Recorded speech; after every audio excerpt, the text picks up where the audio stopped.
어제 우비에게 한 것을 후회했습니다. 우비 필요 없어서 나중에 쓰셔야 된다고 얘기하는데 약간 스쳤던 게 이게 하나님께서 혹시, 근데 저의 교만함을 생각나게 하시는 것 같아서 아까 무릎을 꿇고 기도를 했습니다. 근데 하나님께서 이렇게 또 비를 멈춰 주셨습니다.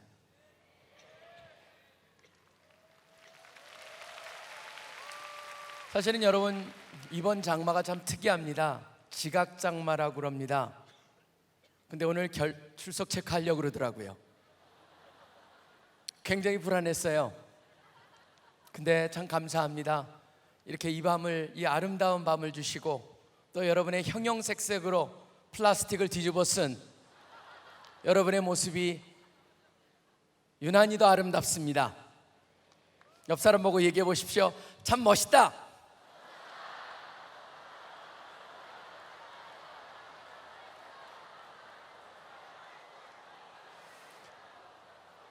여러분 한 분 한 분이 우리 민족의 소망입니다. 여러분 한 분 한 분이 우리 캠퍼스의 소망입니다. 우리 한국교회의 소망이 여기에 있습니다. 여러분이 소망이 되시는 그 이유는 무엇입니까? 이 밤의 주인은 누구십니까? 이 땅의 주인은 누구십니까? 우리 인생의 주인은 누구십니까? 우리 새 친구를 이곳으로 인도하신 그분은 누구십니까? 새 친구를 만나주신 그분은 누구십니까? 새 친구들을 절대로 떠나지 않을 그분은 누구십니까? 새 친구뿐만 아니라 우리랑 영원히 함께 하시겠다고 약속하신 그분은 누구십니까? 위정자들이 어떤 정책을 세우기 전에 꼭 물어봐야 될 그분은 누구십니까?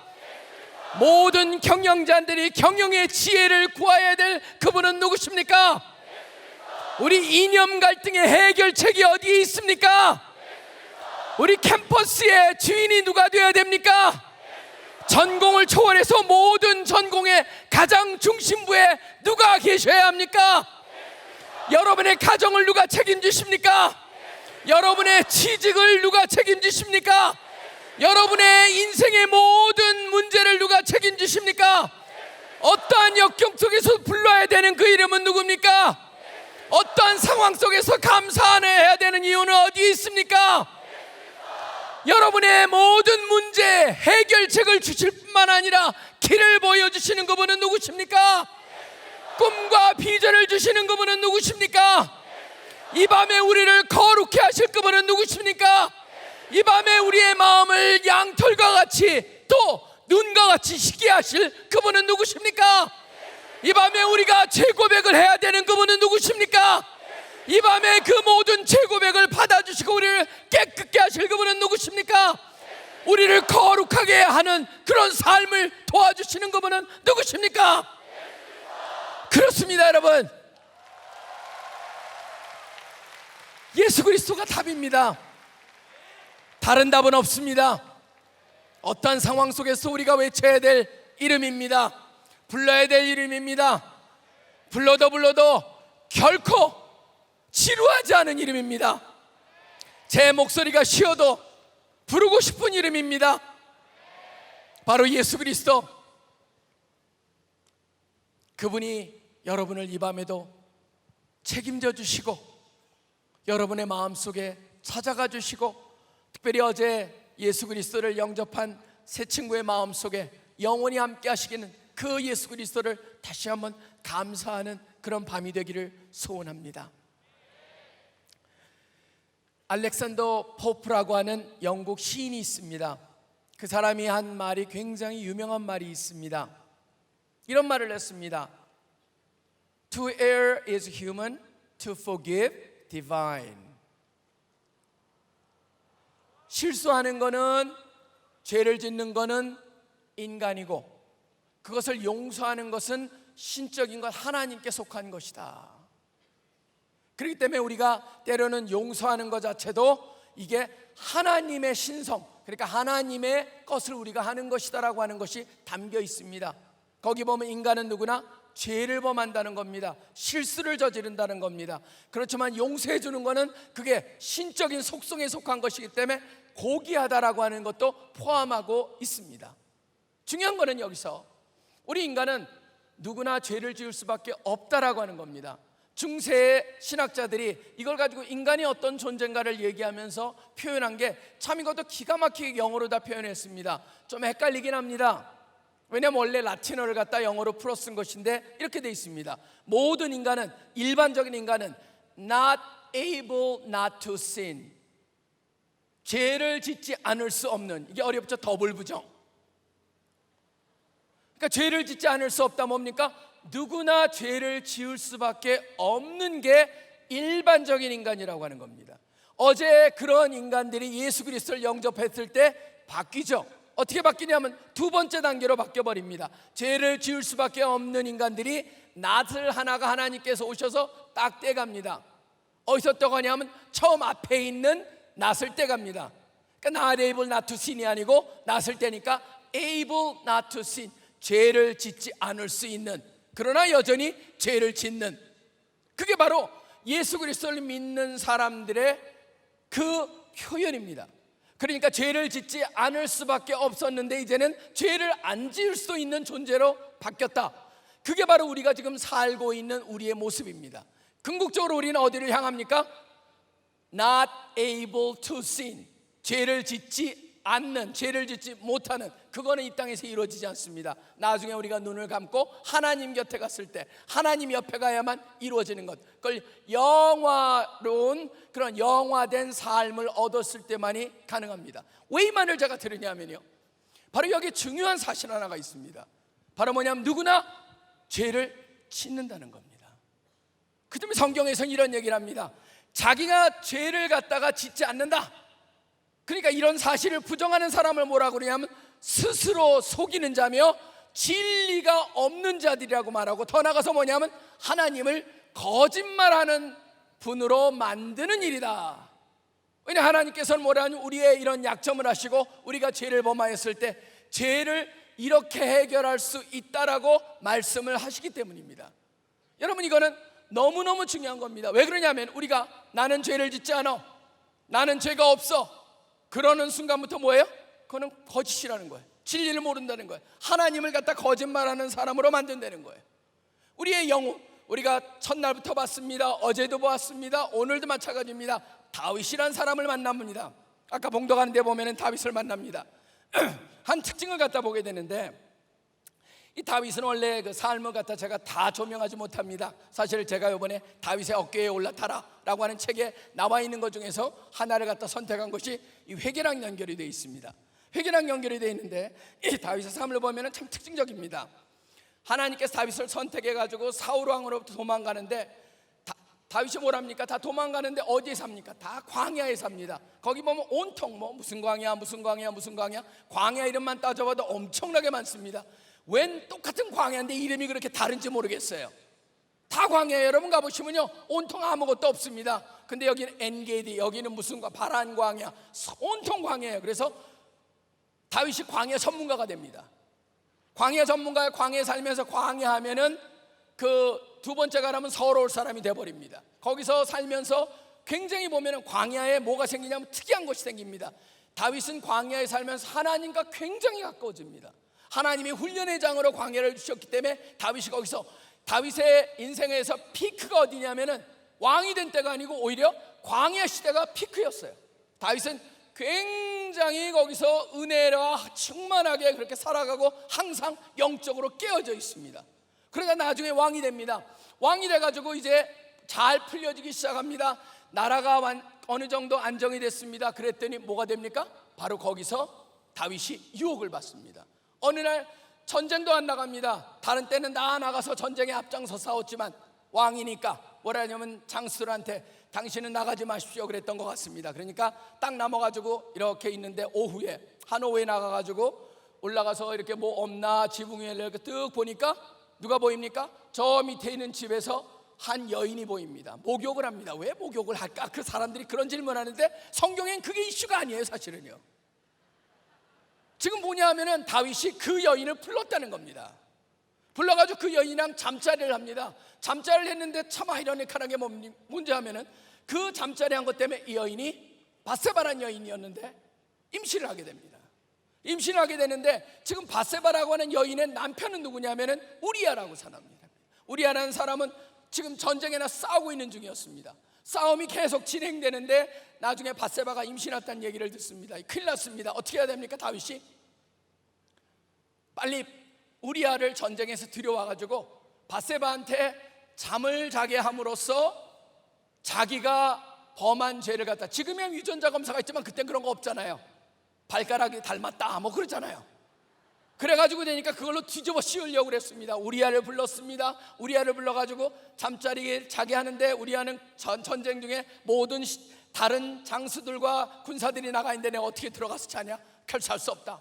그러면서 마치 우리 같으면 총 들고 기대가지고 자는 것 같이 그렇게 안 갑니다. 그러니까 다윗이 얼마나 속이 탔겠어요. 그러니까 다윗이 이걸 갖다 유혹을 합니다. 어떻게 유혹을 하냐면은 술을 먹여가지고, 술 먹으면 혹시 집에 가서 잘 수도 있겠다, 술을 먹입니다. 그런데도 끄떡을 하지 않습니다. 어떻게 합니까? 이제 이렇게 놔두면 큰일 나겠구나, 이게 발각이 되면 어떻게 되냐, 그러면서 꾀를 씁니다. 무슨 꾀였냐면은 바로 거기에 있는 자기 장수 요압이라고 하는 그 장수한테 뭐라 하냐, 우리아를 갖다가 전쟁에 데리고 나가지고 가장 위험한 데 내보내라. 그래서 살인 교사를 해버립니다. 우리아가 전쟁터에서 죽습니다. 그 상황 속에서 자기의 죄를 덮고자 더 커다란 죄로 그것을 덮게 만드는 그것이 바로 오늘 얘기의 배경이 됩니다. 그런데 여기서 저는 참 우리가 중요한 교훈을 참 많이 얻게 됩니다. 이 사건을 통하여서. 이 밤에 보시면은 이 다윗이 그런 상황에 딱 되자마자 뭐냐면 거기에 다윗하고 다윗의 영적인 조언자가 있습니다. 그 사람은 나단이라는 사람이었습니다. 나단이라는 사람이 나타납니다. 나단이라는 사람은 지금으로 하면은 담임 목사입니다. 현대판 자기 교회 담임 목사님 같은 분인데 그분이 와가지고 다윗하고 굉장히 친한 관계를 가집니다. 뭐 성전을 세우겠다 그런 얘기를 해서 나중에 솔로몬이 왕이 되는 것까지 다 관련이 있습니다. 근데 오늘 말씀의 시작이 어떻게 시작이 됩니까? 하나님께서 나단을 다윗에게 보내셨다라는 말씀으로 시작을 합니다. 지금 바로 그 전에는 우리아가 죽었습니다. 우리아를 죽이고 나서 다윗은 어휴 살았다 이런 분위기. 그런데 나단을 딱 보내십니다. 거기서 저는 제일 먼저 우리가 알아야 될 건 뭡니까?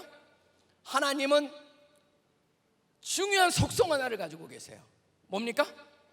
사랑하는 사람이 죄를 범했을 때 그냥 내버려 두지 않는다는 겁니다. 다윗을 사랑하셨고 선택하셨기 때문에 다윗이 범죄했을 때 그냥 놔두지 않고 나단을 보냅니다. 그러고 나서 여러분 마치 영화 속의 영화가 나오듯이 스토리텔링 속에 스토리텔링이 시작이 됩니다. 나단이 딱 나타나가지고 얘기를 시작합니다. 얘기를 시작하는데 이 큰 얘기 속에 나단이 하는 얘기가 또 기록이 돼 있어요.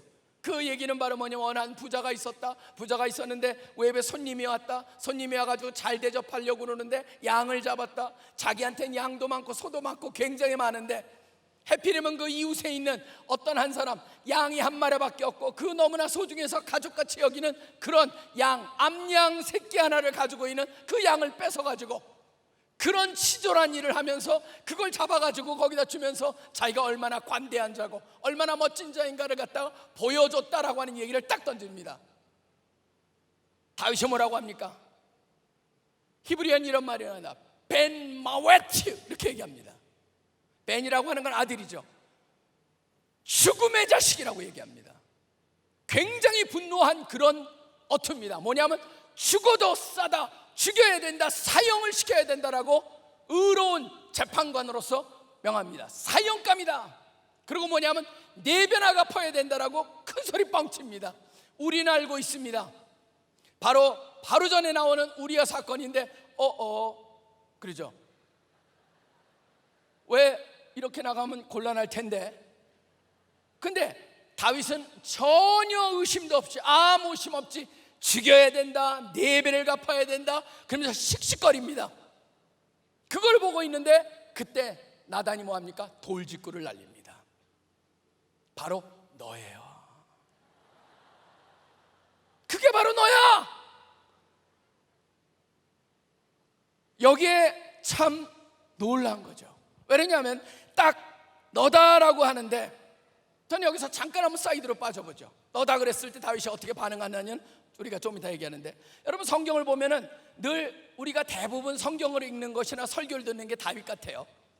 다윗의 그 넉넉고 하는 그 자세, 아무 의심이 없습니다. 얘기를 하면 다 뭡니까? 아, 저거 나랑은 관계없어. 다 삼위일체. 아, 그 사람, 그 사건, 아, 저기랑 관계돼 있고 저기 나랑 관계가 없어요.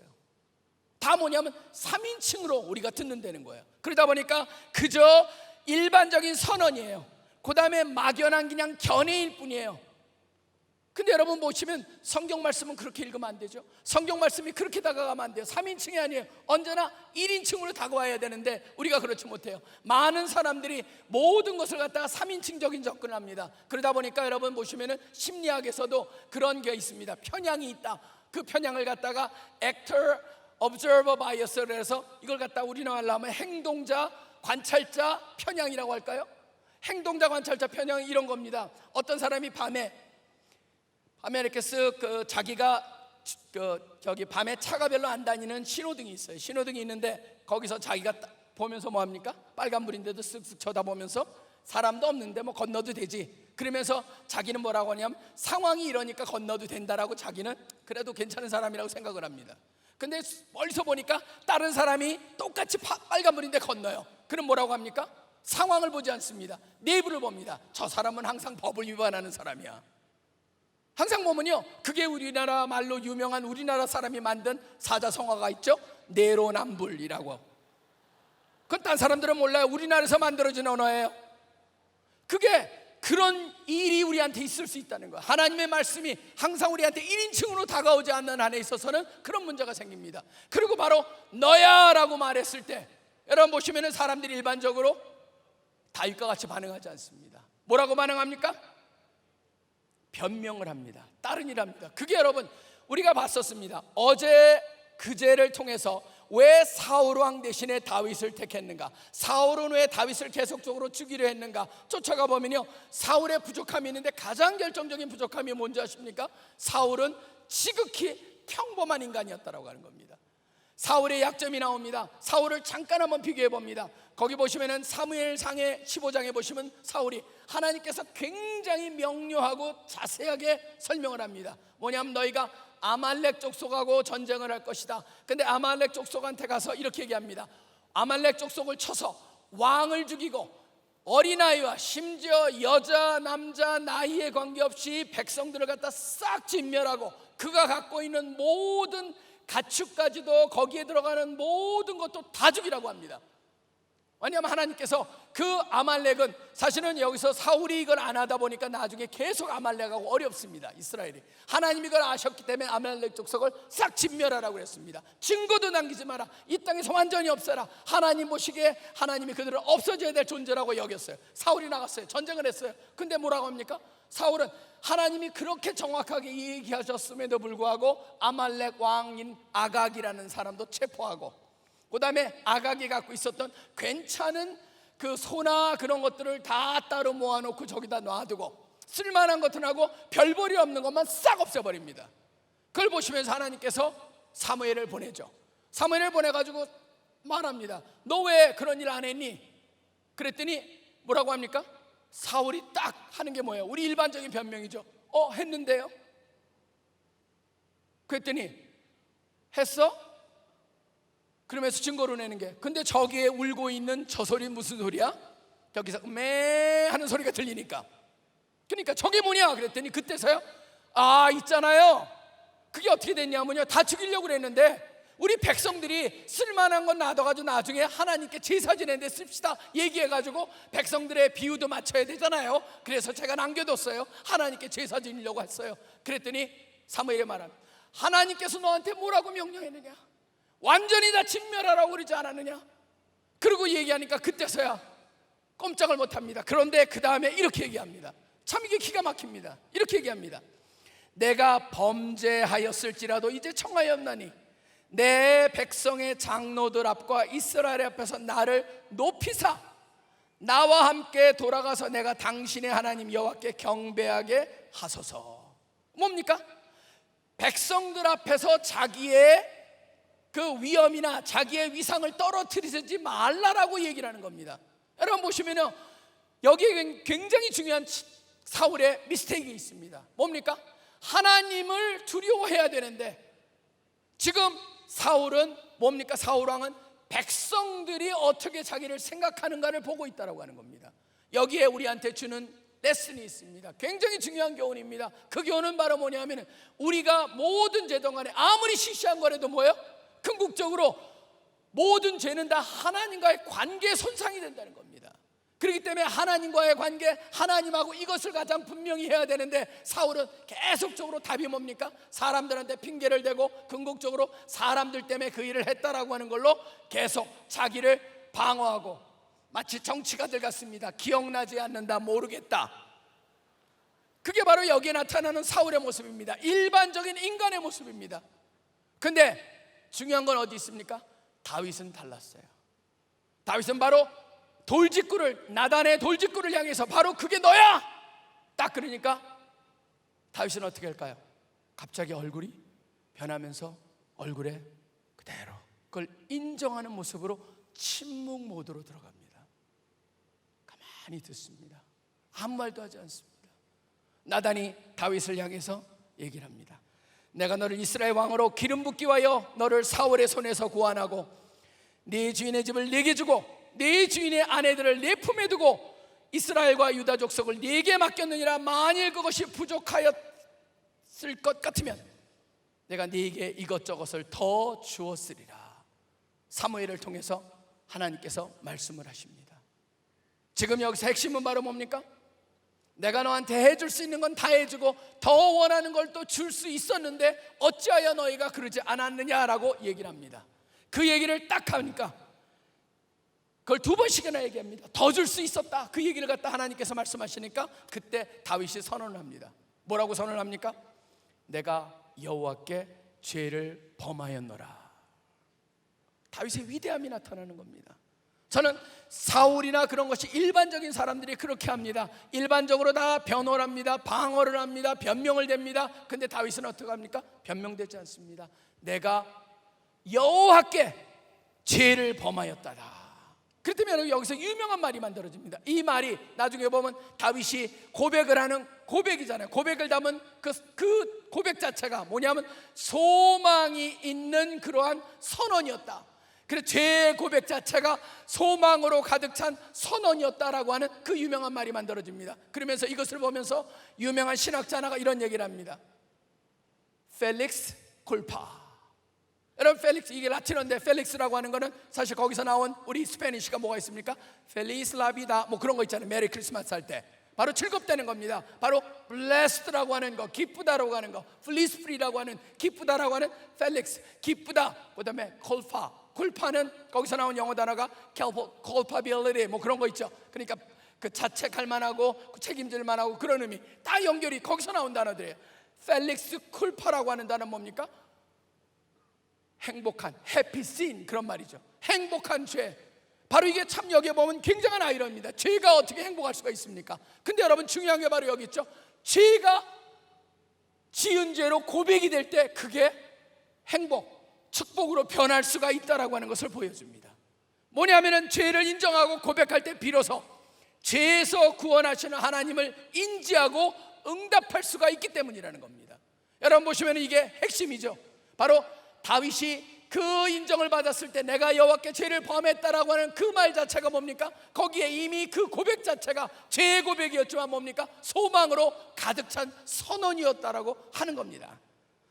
인간은 이 땅에 살면서 계속적으로 죄를 범합니다. 중요한 건 바로 뭐냐면 죄를 범했을 때 우리가 어떻게 대하느냐, 죄가 깨달음을 받았을 때, 죄가 우리 생각 속에 떠올랐을 때 우리가 어떻게 반응하느냐가 무지무지 중요합니다. 성경에는 근데 모든 사람들이 상당히 나오는 그런 많은 사람들이 그렇게 반응하지 않습니다. 다윗같이 반응하지 않습니다. 사울하고 굉장히 비슷합니다. 인류 최초의 사람이었던 아담과 하와도 어떻게 합니까? 나중에 먹지 말라는 선악과를 뭡니다. 하나님께서 왜 먹었냐 그랬더니 아담이 하는 말이 뭐라고 합니까? 이브, 하와에 핑계를 댑니다. 이 여인이 먹으라고 그래서 먹었어요. 하와는 뭡니까? 뱀 때문에 먹었어요. 계속적으로 핑계를 댑니다. 특별히 아담은 가장 치졸합니다. 뭐라고 합니까? 당신이 만들어주신 이 여인, 하나님한테 핑계를 대는 거예요. 사실 저는 그걸 보면서 우리는 핑계쟁이라고 말할 수가 있습니다. 인간의 그게 속성입니다. 저는 여러분들이 왜 이걸 우리가 계속적으로 강조하냐면, 다윗을 통해서 우리가 배워야 되는 건 뭡니까? 죄가 지적을 받았을 때, 하나님께서 이것이 죄라고 떠올랐을 때, 그때 뭘 해야 됩니까? 주님, 제가 죄를 지었습니다. 말할 수 있어야 한다는 거예요. 죄를 갖다 인정하고 싶을 때, 그것이 바로 뭡니까? 그것을 고백했을 때 그 죄에서 자유함을 얻는 순간이 된다. 그렇기 때문에 이렇게 표현할 수가 있을 겁니다. 죄를 지었을 때가 아니고 지은 죄가 생각이 날 때가 뭡니까? 은혜를 경험하기 바로 직전의 순간이 된다라고 하는 겁니다. 여러분, 이거는 우리가 잘 기억을 하셔야 됩니다. 하나님께서 여러분이 죄를 지을 수가 있습니다. 중요한 건 뭐냐면, 누구나 죄를 짓기 때문에 죄를 짓지만, 중요한 건 뭐냐면 지은 죄가 여러분의 생각 속에 딱 떠올랐을 때, 아, 이것이 죄구나라고 하는 것을 고백하는 그 순간이 뭐예요? 하나님의 은혜를 체험하는 바로 직전 순간이 된다라고 하는 걸 꼭 기억하시면서, 그냥 넘기면 안 되고 그 죄를 갖다가 다윗과 같이 해결해야 된다라고 하는 것을 오늘 말씀을 통해서 우리가 배워야 한다고 하는 것입니다. 나단의 설교를 통해서 다윗은 죄에 대한 잠시 잃어버렸던 감각을 되찾습니다. 그래가지고 거기에 하나님의 그 죄에 대한 대가 지불을 갖다가 인정하면서도 하나님께 기도를 하기 시작을 합니다. 거기에 태어난 바세바랑 태어난 그 아이가 아픕니다. 아프니까 뭐냐면 기도를 하기 시작을 합니다. 슬퍼하면서 그 아이를 고쳐달라고 기도를 합니다. 기도하는데 결국 그 아이는 죽습니다. 그 아이가 죽고 나니까 이렇게 얘기합니다. 성경이 이렇게 나와 있습니다. 다윗이 땅에서 일어나 몸을 씻고 기름을 바르고 의복을 갈아입고 여호와의 전에 들어가서 경배하고 왕궁으로 돌아와 명령하여 음식을 그 앞에 차리게 하고 먹은지라. 아이가 죽고 나니까 일어나서 몸을 씻고 기름을 바르고 의복을 갈아입고 여호와 전에 들어가서 경배하고 돌아와서 음식을 먹어요. 그걸 먹은 신하들이 그럽니다. 솔로몬, 아니 그 다윗한테 뭐라고 그러냐면, 아이가 살았을 때는 그를 위하여 금식하고 우시더니 죽은 후에는 일어나서 잡수시니 이 일이 어찌 됨이니까? 아니, 당연하지 않습니까? 우리는 아이가 살았을 땐 염려하고 기도하지만 죽었을 때 애통하고 막 억울해하고 슬퍼하고 그래야 되는데 다윗은 그게 없습니다. 그때 다윗이 답을 합니다. 이르되 아이가 살았을 때는 내가 금식하는 것은 혹시 여호와께서 나를 불쌍히 여기사 아이를 살려주실는지 누가 알까 생각하며 이거냐. 지금은 죽었으니 내가 어찌 금식하랴. 내가 다시 돌아오게 할 수 있느냐. 나는 그에게로 가려니와 그는 내게로 돌아오지 아니하리라 하니라. 바로 뭡니까? 혹시 하나님께서 긍휼을 베풀어 주실지 모른다. 그렇지만 다윗의 마음속에 뭐가 있습니까? 죄의 열매로 이 아이가 태어났고, 어떻게 보면 그 아이랑의 그 관계가 하나님께서 그 아이를 갖다 데려가심으로 죄에 대한 대가를 지불하게 하실 수 있겠다라고 하는 생각이 있었던 것 같습니다.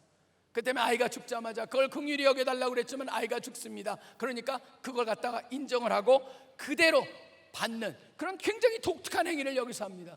전 여기서 굉장히 중요한 한 가지를 갖다가 우리가 배워야 되는데요, 죄에는 대가가 있다라고 하는 겁니다. 굉장히 무서운 말입니다. 지금 이 시대는 죄에 대한 대가를 갖다 너무나 무시하거나 은혜라고 하는 것을 다 쉽게 덮어버리는 시대를 사는데, 여기서 보면 다윗을 통해서 다윗의 죄와 하나님께서 어떻게 행하시나 그런 걸 통해 가지고 우리한테 가르쳐주는 일이 있다라고 하는 것이죠.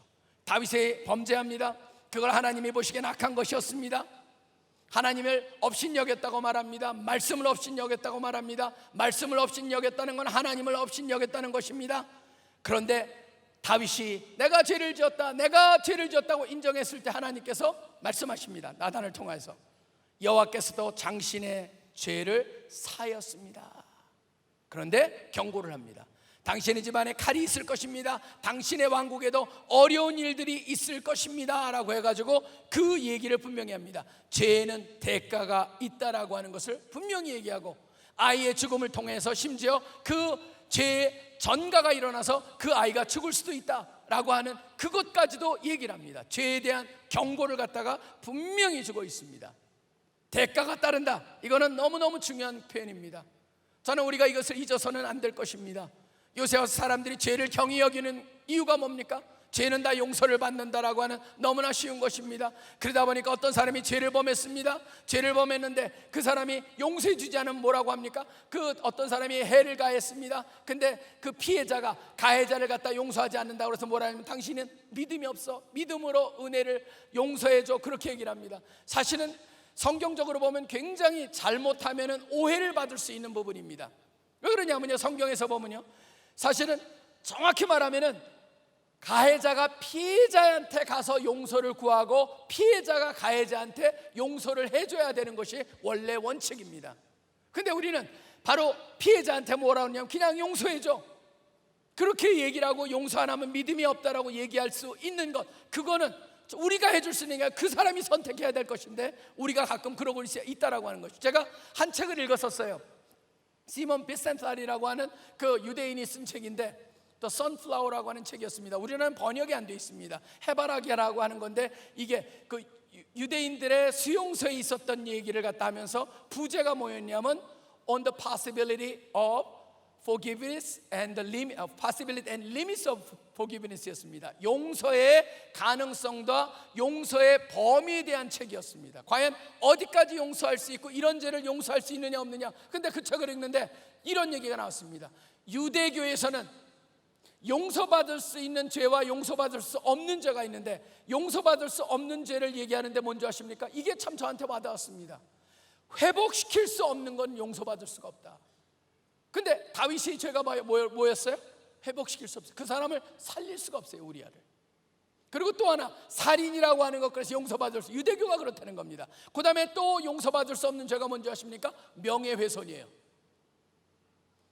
참 그걸 들으면서 저는 그래서 이 사람들이 남을 뭔가 험담을 하고 그 남의 그 중상모략을 할 때 진짜 조심을 해야 되는구나 라고 하는 걸 유대인들을 통해서 제가 느끼게 됐습니다. 왜냐하면 명예가 회복이 안 되거든요. 사실은 그걸 통해 가지고 뭐를 갖다 보냐면은 지금 우리 한국교회에 보면 한국교회가 추락이 되어 있습니다. 왜 추락이 되어 있습니까? 죄를 너무 경히 여겼다라고 하는 것이죠. 죄를 너무 경히 여기면서 뭔가 우리 교회 내에서 이루어지는 그러한 범죄함도 우리는 은혜라는 것을 무조건 덮으면 된다라고 하는 생각 속에서 세상에서 그러다 보니까 뭡니까? 교회라는 데가 뭐냐? 교회가 저러다 보니까 교회의 위상이 떨어지고 교회의 위상이 떨어질 뿐만 아니라 사람들이 손가락질하는, 교회가 세상을 걱정해야 되는, 세상이 교회를 걱정하는 그런 얘기를 들을 때 우리가 얼마나 가슴이 아픕니까? 사실은 오늘 말씀을 통해서 우리가 다시 한번 봐야 되는 것은, 여러분, 우리는 선한 일을 해야 되는데 우리가 올바로 하나님의 말씀대로 하지 않으면 하나님께서 우리를 사용할 수가 없다라고 하는 겁니다. 지금 다윗한테도 엄하게 하나님께서 그 죄의 대가를 지불하게 하고 그 어려움이 있을 거란 얘기를 통해서 우리한테 주시는 것은 우리가 그만큼 죄를 심각하게 다뤄야 된다, 그런 경고를 갖다가 전 주시고 있다라고 믿습니다. 여러분 보시면은 에드먼드 버크라고 하는 사람이 있습니다. 영국의 정치가였습니다. 이 사람이 유명한 말을 합니다. 정치가로서 말한 말이지만 굉장히 성경적인 말을 합니다. 뭐라고 그러는지 아십니까? 이런 말을 합니다. All that is necessary for the triumph of evil is that good men do nothing. 간단히 말하면 이겁니다. 악이 승리를 얻기 위해서 필요한 모든 것은 선한 사람이 아무것도 하지 않는 것이다. 선한 사람들이 아무것도 하지 않을 때 무슨 일이 일어납니까? 악이 이긴다는 거예요. 저는 여기서 굉장한 도전을 받았었습니다. 우리는 선이 이루어지지 않기 때문에 문제가 없다. 선한 일을 하지 않는 걸로 우리는 선한 일이 일어나지 않았으니까, 그게 아니고 뭡니까? 선한 일이 일어나지 않은 것보다 심각한 게 뭐예요? 악이 이기게 놔뒀다라는 겁니다. 결국 뭡니까? 이 땅에서 우리 믿는 사람들이 올바른 일을 해야만 되고 올바른 일을 해야 되지만 잘못된 것도 지적을 해주고 그것을 돌리지 않는다면 우리 무슨 일이 일어나냐면 바로 악이 이 세상을 점령하게 만든다고 하는 거예요. 그걸 갖다가 오늘 저는 이 다윗과 이 나단을 통해서 주시는 하나님의 메시지가 여기에 담겨 있다라고 생각합니다. 그렇기 때문에 참 무시무시한 말들이 너무나 많이 있습니다. 중세를 통하여서 보면 토마스 아퀴나스 같은 사람도 말합니다. 바로 mercy라고 하는 그런 자비라고 하는 것과 정의라고 하는 것이 균형을 잃어버렸을 때 바로 그 사회와 심지어 우리 모든 단체들이 다 무너질 수 있다. 우리는 이 mercy, 자비라는 단어로 모든 것을 갖다가 덮으려고 합니다. 하나님의 관계에서도 자비라는 걸로 덮으려고 합니다. 그러다 보니까 이 토마스 아퀴나스는 그렇지 않다. 자비는 정의라고 하는, 의로움이라고 하는 이 두 개랑 같이 균형을 잃어버렸을 때는 우리는 무너질 수가 있다는 얘기를 도전을 합니다. 그러다 보니까 이런 얘기를 합니다. 여기에 보면은 Mercy without justice is mother of desolation. 제가 그냥 읽고 나서 이렇게 말하겠습니다. Justice without mercy is a cruelty. 바로 이런 얘기를 하는 거예요. 정의라고 하는 것으로 통제되지 않은 자비, 그러니까 정의랑 관계없는 자비는 파멸의 어머니고, 자비라고 하는 걸로 연단되지 않은, 그걸로 연단되지 않은 정의는 잔인합니다. 결국 무슨 얘기를 하는 거냐면 정의랑 자비라고 하는 것이 균형을 이뤄야 된다는 거예요.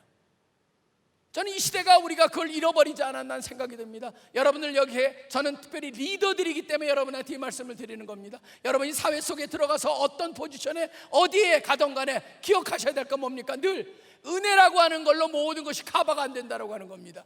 저는 용서를 하나님이 해주실지라도 뭡니까? 대가가 있고, 이 세상에 하나님을 모르는 그런 사회 속에서도 뭔가 잘못된 것을 봤을 때는 어떻게 해야 돼요? 우리 믿는 사람들이 그거를 바로 지적하고 그거를 지혜롭게 해야 되지만, 그것을 올바로 만들어야 되는 게 우리 믿는 사람들이 해야 되는 그런 역할이라고 하는 것을, 저는 죄라고 하는 것을 어떻게 다루는가 하나님의 속성을 통해서 우리가 배울 수가 있다라고 하는 겁니다.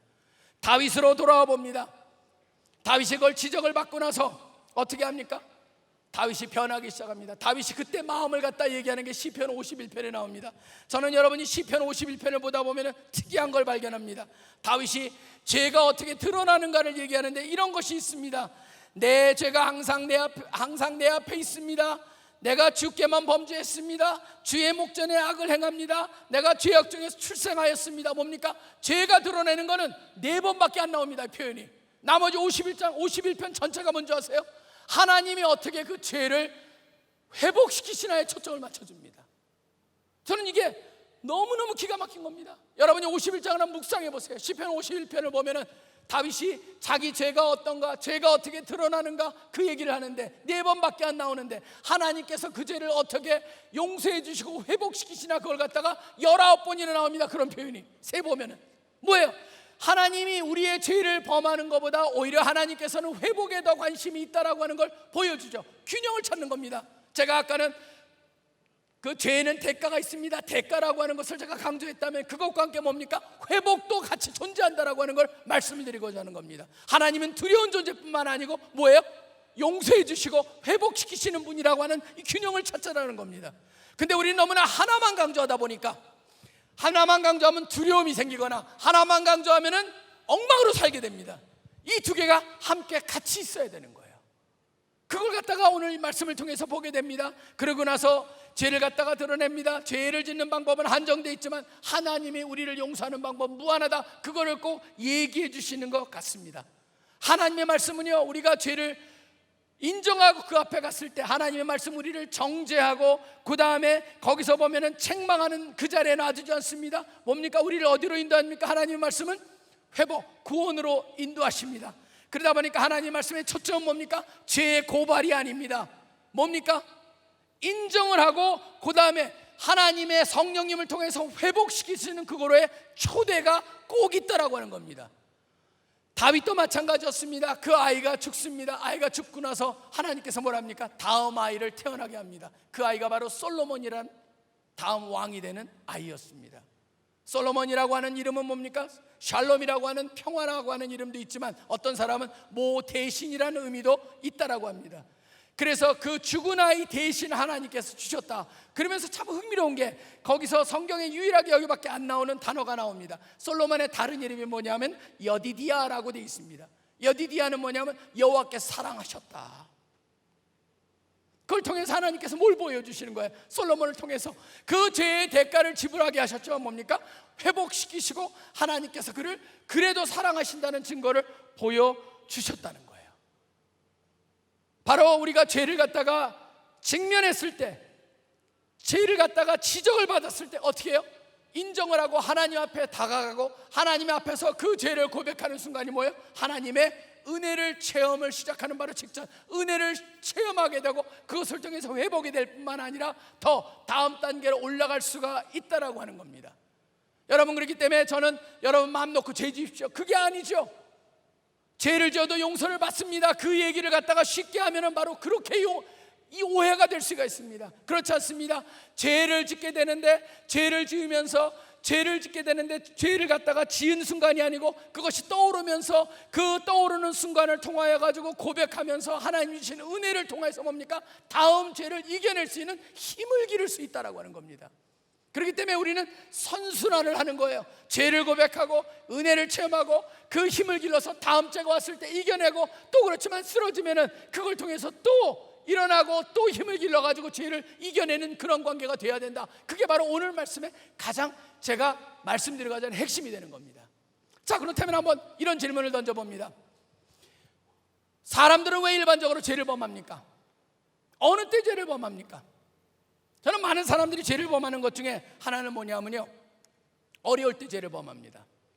광야라고 하는 데서 죄를 범합니다. 힘들고 역경이고 그럴 때 타협을 합니다. 그때 사람들이 무너지는 케이스들이 적지 않습니다. 그러다 보니까 어떤 사람이 이런 말을 합니다. 찰스 스탠리라는 사람이, 역경은 언제나 뜻밖이고 반갑지 않다. 역경은 침입자여 도둑이다. 하지만 하나님의 손에 놓이면 역경은 그분의 초자연적인 능력이 나타나는 통로가 된다. 여러분, 이거는요 우리가 기억해야 될 겁니다. 우리가 힘든 일이 여러분 인생을 통해서 있습니다.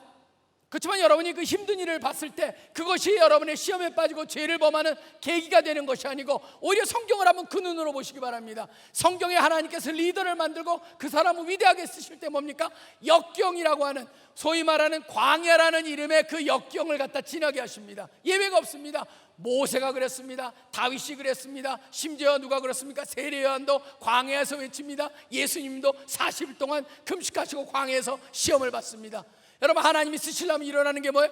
역경을 통해서 여러분들을 갖다가 훈련을 시키고, 신병 훈련소 같습니다. 훈련을 시키고 그것을 잘하게 하시고 여러분의 영적으로 강하게 하면서 그것을 이겨냅니다. 그렇기 때문에 저는 여러분이 앞으로 힘든 일이 있을지라도 그것이 죄에 빠지는 이유가 돼서는 곤란합니다. 오히려 저 힘들 때 뭐라고 해야 됩니까? 하나님이 주시는 기회다, 내가 성숙할 수 있는 기회다, 그 말을 하면서 예수 그리스도 하시면서 역경을 이겨내야 한다는 게 바로 우리 성경을 통해서 말씀해 주시는 겁니다. 역경이 여러분을 시험에 들지 않게 하기를 바랍니다. 그런데 여러분, 흥미로운 게 있습니다. 다윗은요 역경에서는, 소위 광야에서는 시험에 안 빠졌습니다. 언제 시험에 빠집니까? 궁전에 들어가서 편안하고 부유하고 그럴 때 무너졌습니다. 이게 굉장히 무서운 겁니다. 안이함, 바로 영적인 안이함, 영적인 긴장이 풀어졌을 때 그때가 바로 죄에 빠지는 순간이 됩니다. 이런 말이 있습니다. 실족한 사람들의 대부분은 힘든 때가 아니라 형통할 때에 넘어졌다. 잘 기억을 하셔야 됩니다. 하나님이 여러분을 갖다가 힘든 상황에서, 지금 어떤 상황이든 간에 나중에 여러분이 직장을 얻고 그 가운데서 쉽지 않지만 그래도 나중에 돌아보면 하나님께서 여러분을 세우실 겁니다. 이 가운데 저는 위대한 인물들이 많이 나올 것이라고 믿고 기도하고 있습니다. 그 갔을 때, 여러분 거기에 올라갔을 때 무슨 일을 합니까? 이제 내가 여기까지 왔다라고 하는 그런 순간이 바로 뭡니까? 이제는 뭔가 편안하다라고 느낄 때가 뭡니까? 섰다고 생각하는 자가 넘어질까 두려워할 때입니다. 다윗을 보면서 우리가 그런 도전을 받습니다. 위험하다. 왜냐하면 그때 일어나는 게 있죠. 뭡니까? 교만함입니다. 하나님의 축복이 자기가 잘해서 됐다라고 하는 착각 속에 들어가서 영적인 안이함 속에 빠질 수가 있다라고 하는 겁니다. 여러분, 성경에 보면 그런 사람들이 무지무지 나옵니다. 이스라엘 왕도 보면, 남유다의 왕 중에 보면 우시야 왕도 참 특이하게 되어 있습니다. 자기가 강성해지니까 그 다음에 마음이 교만해져서라고 하는 표현이 나옵니다. 여러분 보시면 우리가 잘 될 때 오히려 무너질 수 있다라고 하는 것을 보게 됩니다. 왜 범죄하고 왜 죄에 빠지는가를 생각해 보면 수많은 죄에 빠질 만한 이유는 너무나 많습니다. 그렇지만 크게 그렇게 나타납니다. 어려울 때 또는 잘 될 때, 한마디로 뭐예요? 어느 때든지 죄에 빠질 수 있다라고 하는 거예요. 중요한 건 뭐냐면은 어떤 이유든 간에 죄를 깨닫는 순간에 어떻게 해야 됩니까? 회개해야 됩니다. 왜 그렇습니까? 성경에 보면 회개하라는 단어가 나오는데 그것도 참 저는 절묘하다고 생각합니다. 회개라는 단어가 명사형으로 나오는 게 신약에는 24번이 나오고 신약에서 동사형으로 나오는 게 34번입니다. 뭐가 많습니까? 동사가 더 많아요. 그냥 회개라는 건 생각이 아니에요. 뭐냐면 마음과 의지로서 해야 변화가 일어나야 된다는 거예요. 바로 그게 회개의 핵심이에요. 그렇다면 이제 질문이 이거예요. 왜 회개해야 되느냐? 어느 때 그런 때 죄를 범할 수 있고, 그런 때 죄가 떠오르면 회개해야 된다고 그랬다면 질문이 이거예요. 왜 회개해야 되느냐? 제가 만화 영화 좋아하는 것 중에 슈퍼맨이 있어요. 어렸을 때도 슈퍼맨 굉장히 많이 봤어요. 근데 슈퍼맨을 찾아봤었어요. 슈퍼맨이 어떻게 시작됐나. 아니, 슈퍼맨이 언제 나온지 아세요? 만들어진 게 나치가 유럽에서 힘을 막 쏟을 때, 세력을 확장하고 있을 때 미국에서 나온 겁니다. 1938년 6월 즈음에 나왔대요. 지금 즈음인 것 같아요. 그때 만들어진 슈퍼맨이 나옵니다. 슈퍼맨이 나와 살았을 때 열광했습니다. 왜 그렇습니까? 무슨 사건이 터지건 간에 뭡니까? 슈퍼맨 그러면 나타나면 끝이에요. 다 해결해요. 나와가지고 모든 걸 다 해요. 그러니까 그 나치라고 하는 그걸 갖다가 거기에 대항해서, 슈퍼맨은 사람들의 인기가 너무 많았습니다. 만화가 만들어졌습니다. TV에도 등장합니다. 또 블록버스터 영화도 만들어집니다. 슈퍼맨이 다 인기를 끌었어요. 근데 다음부터 인기가 시들해집니다. 왜 그런지 아십니까? 슈퍼맨은 약점이 없어요. 그래가지고 1940년도 중반으로 접어들면서 사람들이 거기다 약점을 갖다가, 슈퍼맨의 약점을 만드는 게 그게 크립토나잇인가 뭐 하는 거였죠. 크립토나잇이라고 여러분 아세요? 슈퍼맨을 아는 사람은 압니다. 왜냐하면 크립토나잇 옆에 가면 슈퍼맨이 꼼짝을 못해요. 힘을 못 써요. 슈퍼맨의 이 크립토나잇의 특징은 뭡니까? 슈퍼맨이 속했던 행성에서 온 거예요. 근데 그게 잘 보이진 않아요. 그게 존재하는 것도 잘 몰라요. 그렇지만 그게 옆에만 있으면 꼼짝을 못하고 힘을 못 써요. 슈퍼맨을 완전히 무기력하게 만드는 그게 크립토나잇이에요. 근데 왜 제가 이 말씀을 드립니까? 여러분, 제가 성경에 분명히 뭐라고 나와 있습니까? 우리 믿는 사람들은 하나님의 자녀가 되었고 하나님의 신성이 임하고, 여러분이 우리가 신성에 동참하고 하나님의 능력을 받아서 성령의 능력으로 살 수 있다라고 그랬는데, 왜 기독교인들이 꼼짝을 못하냐는 거예요. 그건 뭐예요? 죄라고 하는 크립토나잇이 우리한테 있는 거예요. 영적 크립토나잇이 우리를 갖다가 꼭 붙잡고 있기 때문에 결국은 우리로 하여금 힘을 못 쓰고 우리의 능력이 나타나지 못하게 되어 있는 거예요. 그러니까 그걸 갖다 죄를 고백하기 전에 다윗은요, 여기에 굉장히 예민했어요. 이렇게 얘기를 합니다. 회개하지 못할 때 내 진액이 빠져서 여름 가뭄에 마름같이 되었나이다. 내 기력이 나의 죄악 때문에 약하여져서 나의 뼈가 쇠하여졌더라고 얘기를 합니다. 여러분, 우리 모두한테요, 야고보 사도가 말한 거랑 그게 통일합니다. 야고보 사도가 말한 그것을 갖다 우리가 기억을 해야 됩니다. 욕심이 잉태하여 죄를 낳고 죄가 장성한 즉 사망을 낳습니다. 그러면서 뭐라고 하는지 아세요? 이렇게 얘기합니다. 내 형제들아 속지 마라. 그러면서 온갖 좋은 은사와 온갖 선물이 다 위로부터 빛들의 아버지께로 내려온다. 무슨 말입니까? 죄는 와서 우리를 꼬신다는 거예요. 이게 좋아, 이거 재밌어, 이거 해봐, 너무 좋아. 그렇게 죄를 유혹하는데 그렇지 않다는, 다 거짓말이라는 거죠. 온갖 진정 좋은 건 누구로부터 와요? 아버지 하나님으로부터 온다라고 하는 겁니다.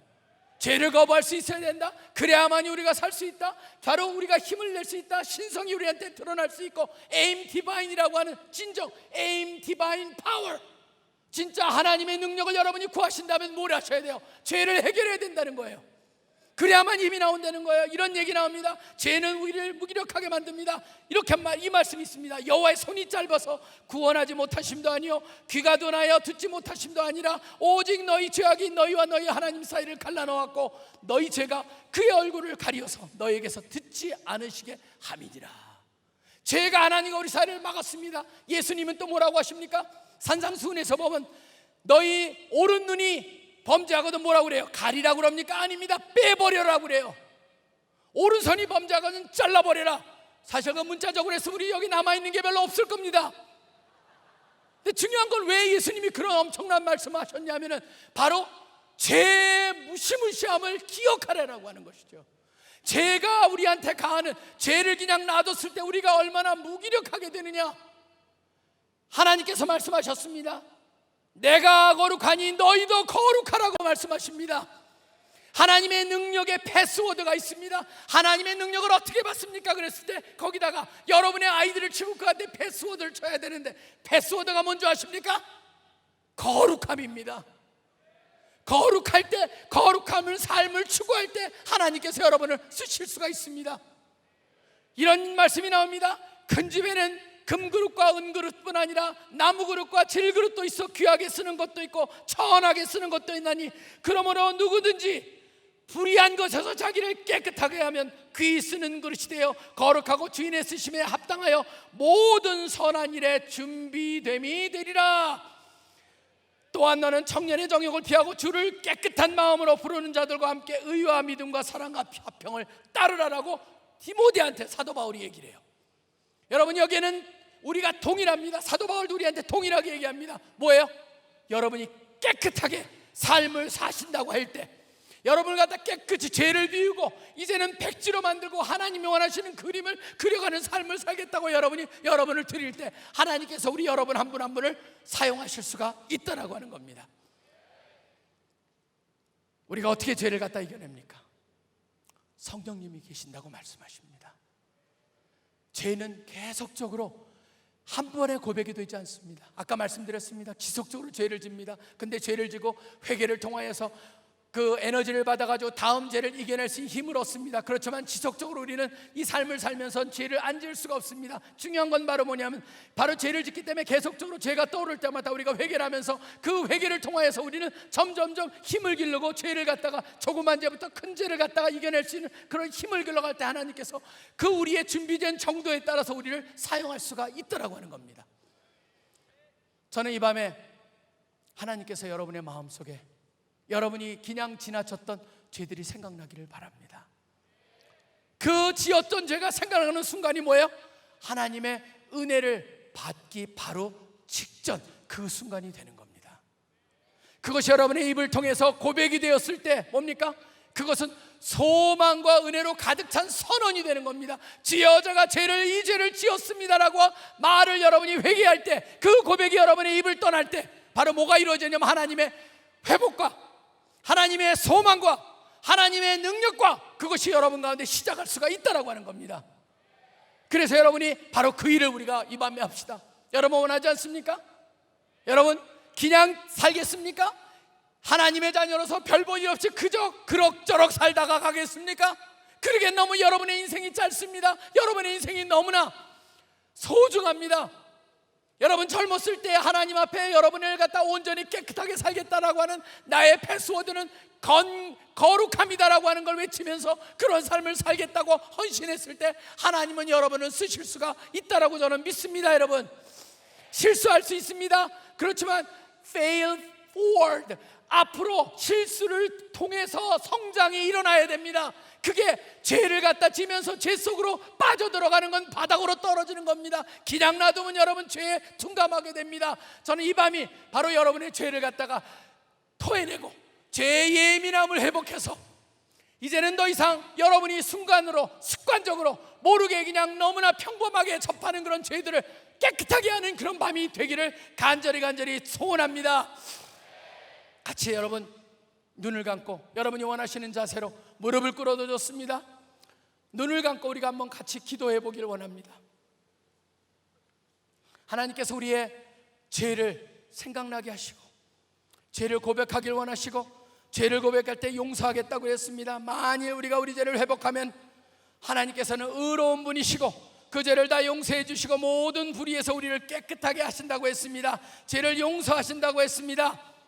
여러분 죄를 갖다 사람들이 생각했을 때 심각한 죄만 생각을 합니다. 저는 그렇지 않다고 생각합니다. 죄의 종류는 너무나 많습니다. 어떤 거는 심각합니다. 어떤 사람은 나는 이거는 괜찮아 그런데 어떤 사람한테 그 일이 자기를 죄로 유혹으로 가는 그러한 유혹거리가 될 수가 있습니다. 사실 다 다릅니다. 우리가 죄를 짓는 모습들도 다르고 모든 그런 죄에 빠지는 방법들도 기회들도 다릅니다. 근데 저는 여러분 가운데 생각해 보시기를 원합니다. 혹시 여러분 가운데 부모님을 함부로 말하고 대하고 불만을 토하고 말로 사람들을 상처 줬던 것들, 더러운 생각들, 요새 이 사회에 만연한 성적인 죄, 핸드폰이니 어디 털어놓으면 온통 포르노에 가까운 그런 그림들이 사진들이 설치는 이때 그것을 갖다 쫓아가고 무심결에 보고 있지 않는가를 돌아보게 합니다. 그것이 우리의 마음을 흔들어 놓는 것을 허용하고 있지 않는가? 불평과 불만의 자가 있지 않습니까? 감사가 부족하지 않습니까? 여러분 20대는 잠재력을 갖다 극대화시킬 수 있는 하나님 주신 기회입니다. 그 잠재력을 갉아먹는 게으름, 나태미 여러분 가운데 있었다면 그것도 여러분 하나님이 기뻐하시지 않는 죄입니다. 이 밤에 우리가 그런 모든 것들을 다 털어내야 되겠습니다. 때로는 하나님을 의심했다면 의심도 하나님이 기뻐하시지 않습니다. 불순종했던 모습이 있습니까? 그것도 하나님 앞에 드려야 됩니다. 어떤 사람은 벌써 포기했습니까? 여러분 시작도 하지 않았습니다.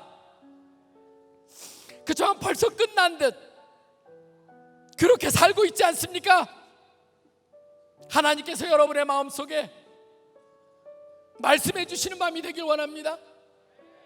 하나님께서 떠오르게 만드는 여러분, 혹시라도 돌아가서 회복해야 될 대상이 떠오른다면 바로 그게 여러분이 이 가운데 결심하고 이제 돌아가서 부모님이란 부모님, 형제면 형제, 친구면 친구, 어떤 사람이면 어떤 사람이고 어떤 대상이면 어떤 대상이고 여러분이 용서를 구해야 됩니다.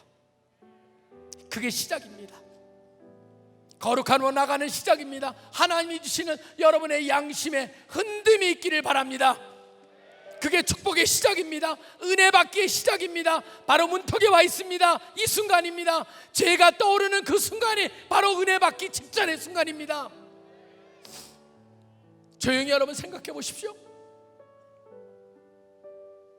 여러분을 지금 이 자리에까지 여기서 이런 말씀을 들으면서 자기를 돌아보고 자기를 성찰할 수 있고 자기 마음을 들여다보면서 내가 어떤 삶을 살았나,